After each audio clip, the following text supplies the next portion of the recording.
Lose the weight you want forever. Why is losing weight so difficult?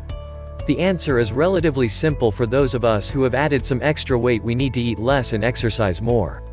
So, why do we continually find ourselves in the same place year after year with carrying around more weight than we want to? The problem is that there are many non-conscious issues that often sabotage our best laid plans.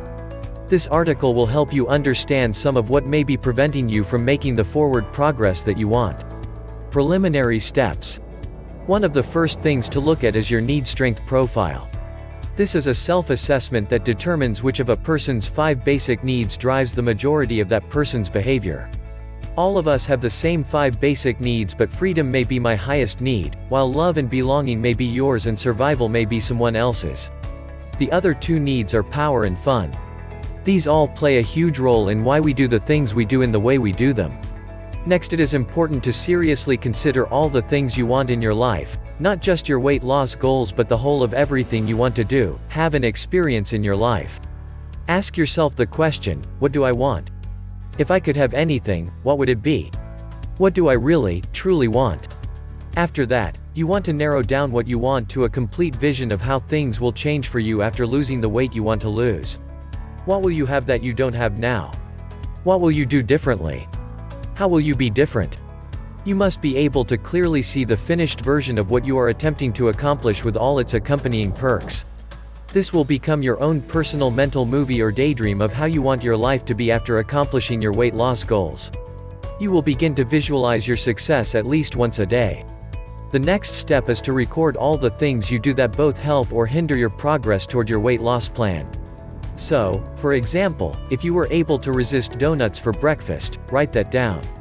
If you ordered dessert after a meal at a restaurant, record that as well. In addition to the actual behaviors, you also must write down the thoughts and feelings you experience that either help or hinder your progress, too. So, if you think to yourself, it's okay if I have this piece of chocolate. I was really good yesterday, write that down. Then, if you have the thought, nothing tastes as good as thin feels, write that down too. If you're feeling bored and you grab a bag of potato chips, record the boredom feeling. If you feel elated when you skip a favorite dessert, write that down also. Keep track of everything you do, think and feel that either helps or impedes your progress toward your weight loss goals. The next step is to critically evaluate the things you are doing, thinking and feeling, and ask yourself the difficult question: if I keep doing everything the way I've been doing it, will I end up with what I really want? Will I accomplish the vision I have of my new life that I created in my mental movie? If your answer is yes, then great. You probably don't even need to continue reading this article. Just keep doing what you are doing and you will get there. However, if your answer is no, then read on. If your answer is no, then hopefully you have been successful in creating some cognitive dissonance for yourself. This is an uncomfortable feeling that provides you with information that you need to make some changes. Without experiencing this cognitive dissonance, it's easy to continue with the bad habits we have developed over time. People generally don't implement changes in their lives unless they are in some serious pain.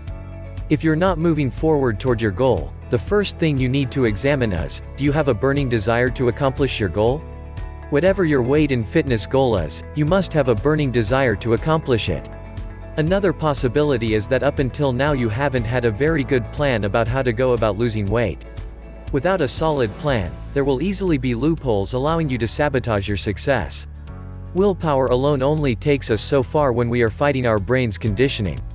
A third possibility is that you want something else that is competing with your weight loss plan. There are many possibilities to consider, but you will find some clues, either hidden or obvious, in the list of your behaviors, thought and emotions that you previously developed. What do you do, think and feel instead of the things that will ensure your success with your weight loss plan? An excellent question to ask yourself is, what would you have to give up to become successful with your weight loss goals? Once you become conscious of the other things you want in addition to losing weight, you have some decisions to make. Is the thing you want something you want more than losing weight? If it is, then you can decide to give up on the idea of losing weight and simply be content doing, having or obtaining the other thing you want. You will then have a new goal toward which to work. Another option is to consciously decide that you want to lose weight more than anything else. If that occurs, then you must specifically target your personal areas of temptation in your neural reconditioning program, which I will explain later. Finally, the last option involves figuring out some kind of compromise so that you can have some of each of the things you want. For example, I just read in a magazine of a movie star who restricts her carbohydrate intake 6 days a week, but then she allows herself as much pizza as she wants on Sundays. That's a workable compromise. The final question to ask yourself is, am I willing to do the necessary work to make my plan come to fruition? Developing your plan. There are several things to take into account when making a plan. You must consider your most important needs and be sure to build a way to meet those needs while still losing weight. If your biggest need is love and belonging, then you may want a partner to work with you. If survival is your biggest need, then you will need to build in a way for you to feel safe. If power is your highest need, then what you want to think about is perhaps making your weight loss a competition somehow. If your highest need is freedom, then you must begin to think about things, people, activities or places that allow you to feel free that won't impede your weight loss progress and add them to your weight loss plan. If your highest need is fun, then you must find a way to make your weight loss fun for you. The next step is to develop positive affirmations that support your weight loss goals. You must begin to reprogram the negative thoughts that are standing in the way of you accomplishing your goals. Oftentimes, these thoughts are even out of your conscious awareness, but they prevent your success nonetheless. Affirmations are positive, present, time-sensitive statements affirming what you want to be true. Research shows that our brains do not know the difference between the truth and a lie. When you affirm a particular thought, value or belief in your mind frequently enough over a long enough period of time, your brain will begin to believe it. Consequently, the brain will mobilize its strong forces to do whatever it takes to manifest the thing you are claiming to be true in your life. Write out as many affirmations as you want to support your goals.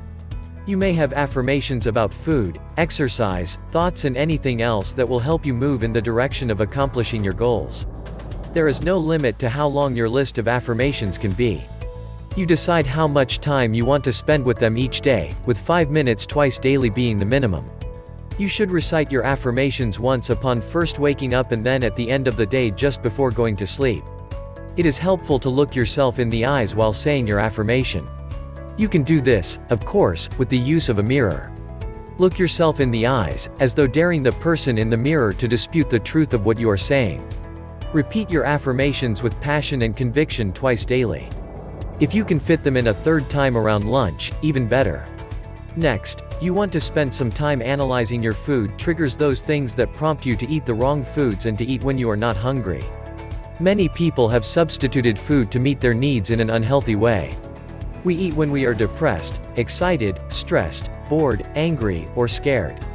Different people for a variety of reasons use emotions as triggers to eat. And it's not as if we are diving into the refrigerator to pull out an apple or some carrots. No. We are reaching for the chocolate or the potato chips. And no, these are not in the fifth food group. Emotions are only one thing that we use for a food trigger. Sometimes we eat to be social. Sometimes we eat because the food is free. Sometimes we eat because we are experiencing a particular craving. Sometimes we eat for comfort. Sometimes we eat because the clock tells us it's time to do so. Other times, we will eat when we are not hungry because we paid for the meal. We were told we must clean our plate and not waste food. We tell ourselves we don't like leftovers, so we better eat it up, or maybe there isn't enough to save and we don't want to throw good food away. In order to be successful with your new weight loss agenda, you must begin to think of food differently. No longer is food your best friend or the thing you reach for to comfort you. Food is simply fuel for your body. The only time to eat is when your body signals you that it is hungry, and then you must be conscious of the food for which you reach. Get conscious about the things you are doing as they pertain to weight loss. Paying attention and noting the events and circumstances that trigger your eating will provide you with a lot of information about what to do to fix things. After analyzing your food triggers, it is appropriate to again ask the question, what would you have to give up to accomplish the weight loss goals you've set? You may have uncovered new information to consider. If you've come this far, it's time to construct your plan. First of all, this plan must be written. You are going to write yourself a contract. The first 2 items are your plan will include daily visualization of your new life and the recitation of your affirmations. Include ways to get your primary needs met that won't sabotage your weight loss efforts. Include elements of past successes that will add to your likelihood of success. Include efforts to do something different when you experience your strong food triggers. Be proactive about what you will do instead. Don't simply write, "I will not eat when I am depressed." Write what you will do instead. When you are satisfied with the potential success of your plan, sign and date it. Then follow the plan you've made with dogged determination.